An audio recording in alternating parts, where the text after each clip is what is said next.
Alright, guys, take 12, I guess. I don't know. Uh, gonna do a little unboxing here. So, if you guys have been following my community tabs, I have been talking about, well, I made like one or two posts, I think, about Bear Creek Arsenal and their new bolt action upper. That's right, they're making a bolt action upper. The real big dogs in the bolt action AR community have been Unita Precision, but I'm pretty sure theirs is more of a proprietary. I can't English right, but theirs is more of a proprietary design. And people have been wanting something a little cheaper and a little more, you know, can use as regular AR parts. Now, the whole bolt action AR 15 is its own can of worms to open up. It's mainly people who hunt who want this for whatever reason. I got it because I think it's neat. But a few separate communities are kind of in on that, mainly the ultralight guys. There's a whole thread over on Rockslide. I'll probably post some screenshots or something where people are building these ultralight straight pull no gas ARs using side charging AR uppers. And there's also not as many, but there's a good many people in the suppressed community who are doing the same thing. And the reason is you can get a side charging upper from Bear Creek for like, I don't know, what is it, like $123, and then you can just get whatever barrel you want for less than 200. And really, you can have a super quiet bolt action type deal that's a little janky but works pretty well for less than, say, a Ruger Ranch.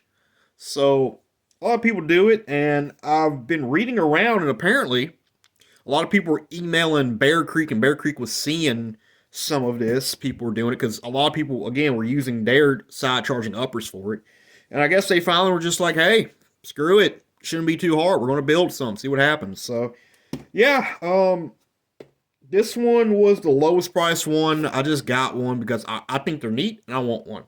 So this is a 16-inch 5.56. And I think it was like 290 or something, right at 312 or something after shipping and everything. So came in a box. My dog got a hold of it because the mailman kind of left it in the car shed. But yeah, we're gonna do an unboxing. So without much more jibber jabber, I'm gonna unbox it here. So I've never really had much problems when it came to Bear Creek and their packaging. As you see, it's packed pretty nicely, if you ask me. I mean, it's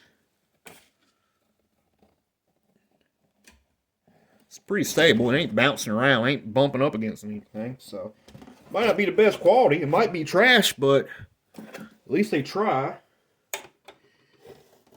and keep their trash somewhat presentable. So,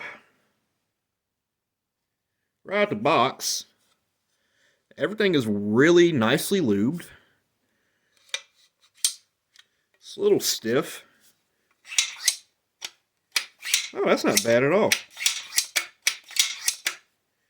It's got kind of an odd boat throw, but this uses, remember everything I'm seeing, it uses AR bolts, AR bolt heads, AR everything really, and it's just a sleeve, as you can see right there.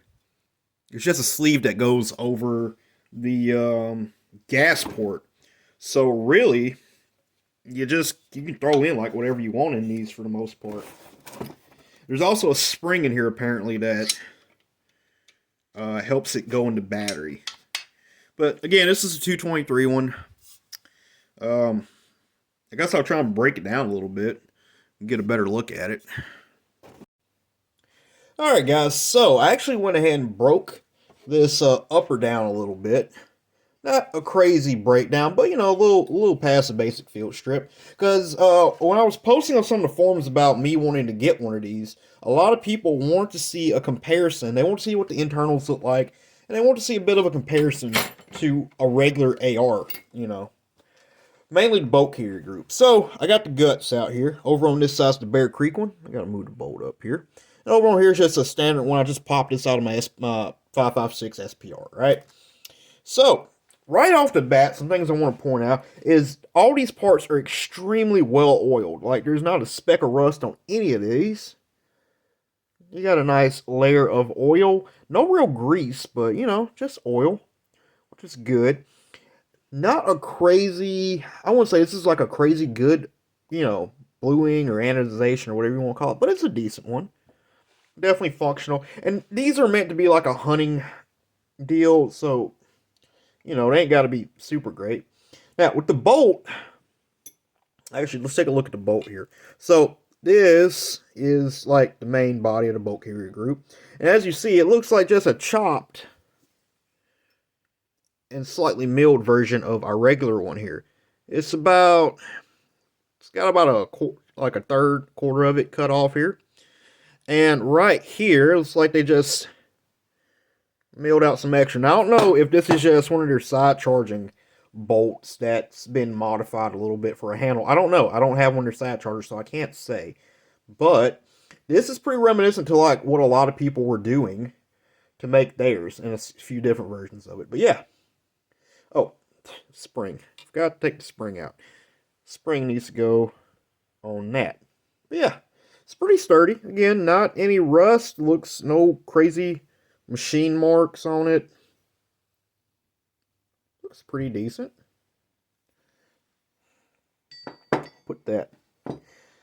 So, next thing people want to see was the bolt head.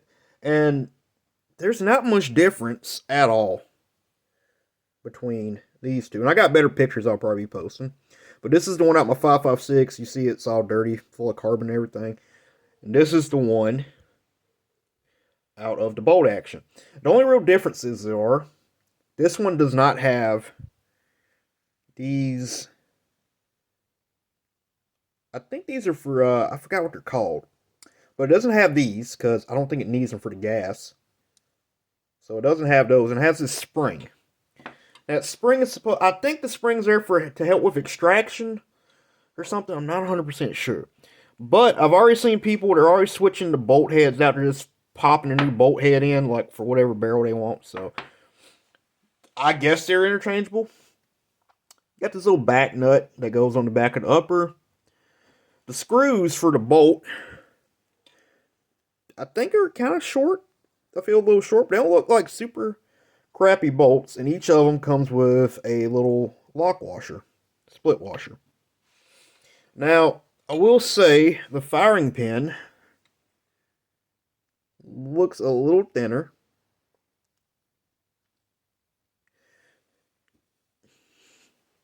But other than that, these two are about the same. And actually, the cotter pin in the Bear Creek looks a little heftier than the one out of mine. Maybe. And then we got all the bolts for the handguard. Then we got the upper itself. Again, to me, this looks like they took one of their side chargers and they just kind of modded it a little bit. I don't know. But again, no crazy tooling marks. Got the threading back there for that plug. Everything looks like it's been fitted together pretty well. As far as the barrel, I was kind of hoping for a heavier barrel. This is like a standard like M4 profile barrel, I guess, 16-inch. This is the nut. This is a 0.750 gas block journal. You see, it's just camera does not want to focus, but it's just a deal. There's just a sleeve with a Allen key, and then out to here. So, yeah, I'm gonna put it back together, and we're gonna look at some more little stuff real quick, and then we'll get to the barrel. Gonna do a quick little borescope here of this Bear Creek barrel, going in through the muzzle here. Haven't given any cleaning, just gonna see what it looks like from the factory. I'm just gonna go in, see what this barrel looks like. So first off, the crown. Good looking crown so far. See if I can get that in here. Don't look half bad. Slide her on in.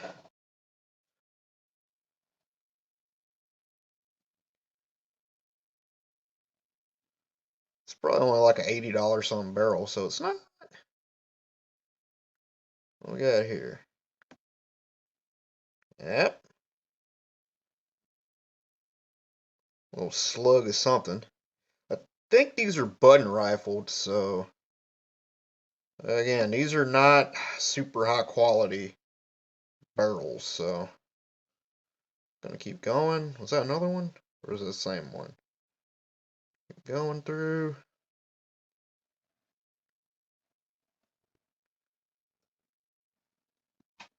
Not saying any crazy pits or anything, but that one nick, I don't like that one.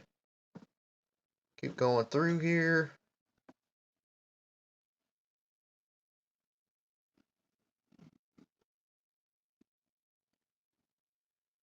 I'll say this is about average. Look at that lead.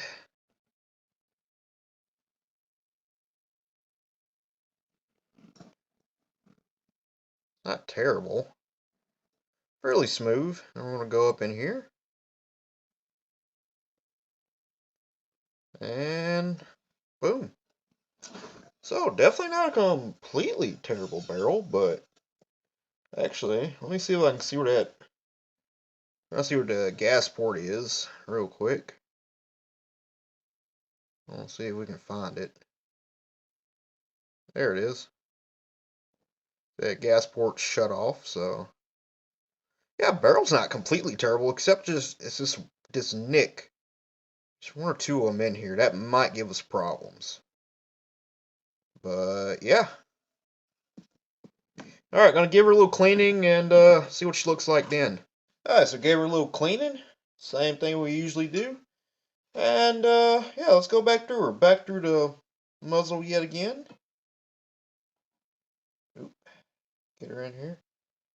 Didn't dry up as much of that solvent as I wanted, but definitely shined up that bore a decent little bit. Get a little bit of alcohol in here, but about the same. I mean, it's shined up a little bit. Definitely shined up, but I don't know if that's copper or what that is. It looks like copper, honestly. Yeah, because a lot of my patches are looking blue, but I'm not sure why there would be copper in a new bore. So that little nick is still there. You can see it right there. You can see it right there on the side, actually. So I think that could be a problem right there. But might just need some rounds down the tube.